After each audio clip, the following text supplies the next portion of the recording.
নির্বাচনের জন্য যত ফেনা তুলতেছি, ভোটার রায় মানার ক্ষেত্রে যদি পিছনে থাকি তাহলেও কিন্তু হবে না। কে নির্বাচিত হবে, কে সরকার গঠন করবে, জনগণের ভোটে মতামতে সেটা হবে ইনশাআল্লাহ। আমরা সে রায় মেনে আগামী দিনে বাংলাদেশ গঠনের ক্ষেত্রে এগিয়ে যাব। জুলাই সনদের আইনি ভিত্তির ক্ষেত্রে আশা করি আমরা সবাই এখানে ঐক্যবদ্ধভাবে ভূমিকা পালন করব। কি বলেন? তাহলে শহীদ আবু সাইদের রক্ত, শহীদ মুগ্ধ রক্ত এবং শহীদ নাফিসের রক্ত, এগুলি সার্থকতায় আসবে। আমরা শহীদদের পরিবারের জন্য সকল দলেই আমরা ভূমিকা রেখেছি। আমরা শুধু নিজেরা ভূমিকা না রেখে কথা বলছি। প্রত্যেক শহীদ পরিবারকে জামাত ইসলামের পক্ষ থেকে আমরা প্রথম 2 মাসের মধ্যে 2 লক্ষ টাকা করে দিয়েছি। এটা প্রাথমিক সম্মান দিয়েছি আমরা। এবং 10টা শহীদ পরিবার, এই শহীদরা শহীদ হওয়ার 3 থেকে 7 মাসের মধ্যে তাদের পুত্র কন্যা সন্তান জন্মলাভ করেছে। 10টা পরিবারের দায়িত্ব গ্রহণ করেছেন ডাক্তার শফিকুর রহমান আমিরে জামাত।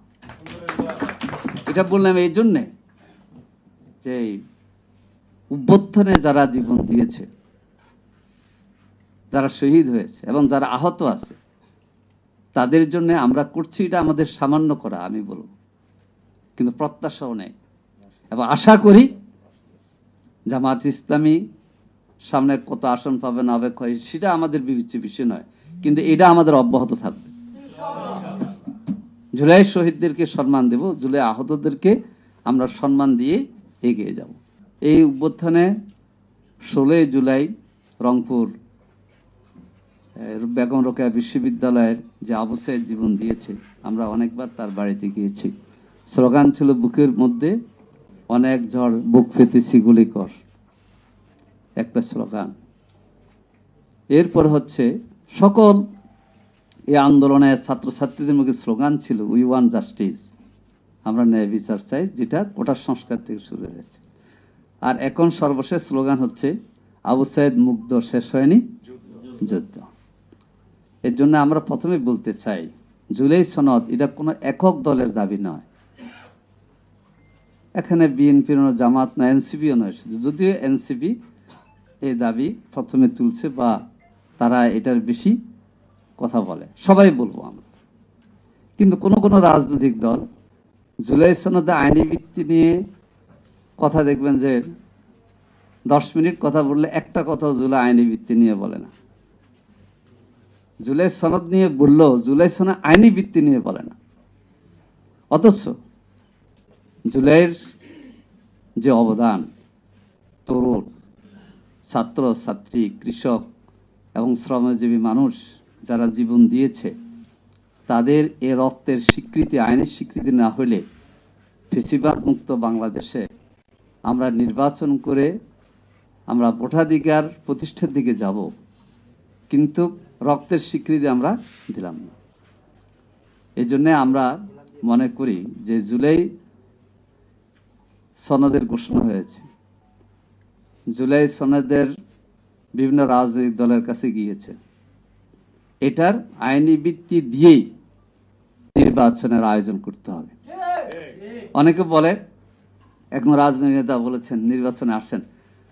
জামাত ইসলামের নির্বাচনে আসার জন্য 2 বছর আগে প্রার্থী অর্ধেক ঠিক করে দিয়েছে, আর এখন আমাদের 300 আসনে প্রার্থী আছে। তবে আমরা বলেছি আমাদেরকে যারা ভালোবাসেন, পছন্দ করেন এমন দল, ব্যক্তি, শক্তি যারাই আছে, তাদের সকলকে নিয়ে আমরা 300 আসনে ইলেকশন করব। আজ নাগরিক মঞ্চ আয়োজন করেছে, জাতীয় ঐক্য জোট কিছুদিন আগে আলোচনা করেছে, আরো আলোচনা হবে। কারণ আমরা চাই বহু মতের পথের মানুষের এই বাংলাদেশে আমরা সকলকে নিয়ে এই মানবিক বাংলাদেশ গড়ার দায়িত্ব পালন করব ইনশাআল্লাহ। এই জন্যে আজকে প্রথম দাবি হচ্ছে জুলাই সনদের আইনি ভিত্তি দিতে হবে। অত্যন্ত গুরুত্বপূর্ণ।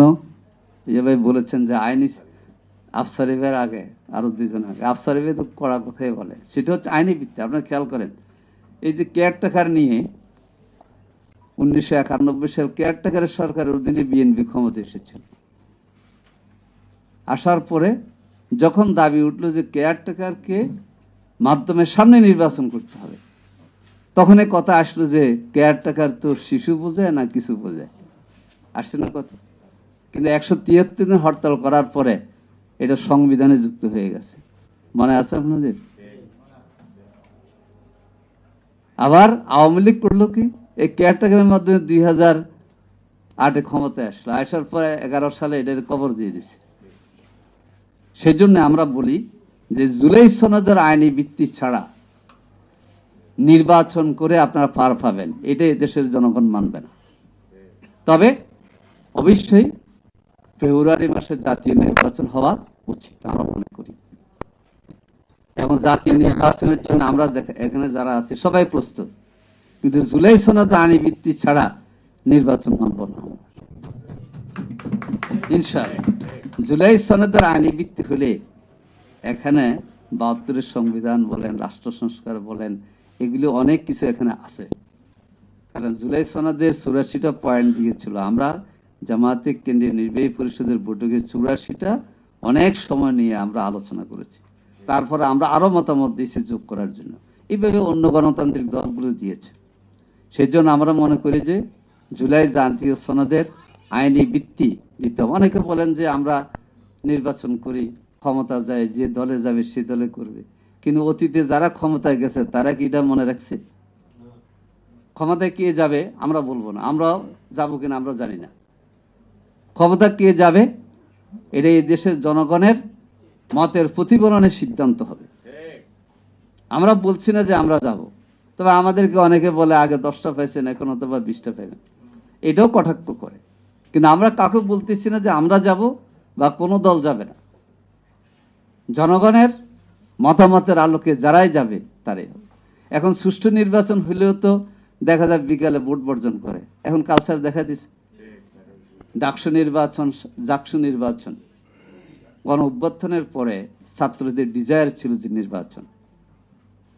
আপনারা দেখেছেন অনেক পত্র পত্রিকার শিবিরকে 3-4 নম্বরে রাখত।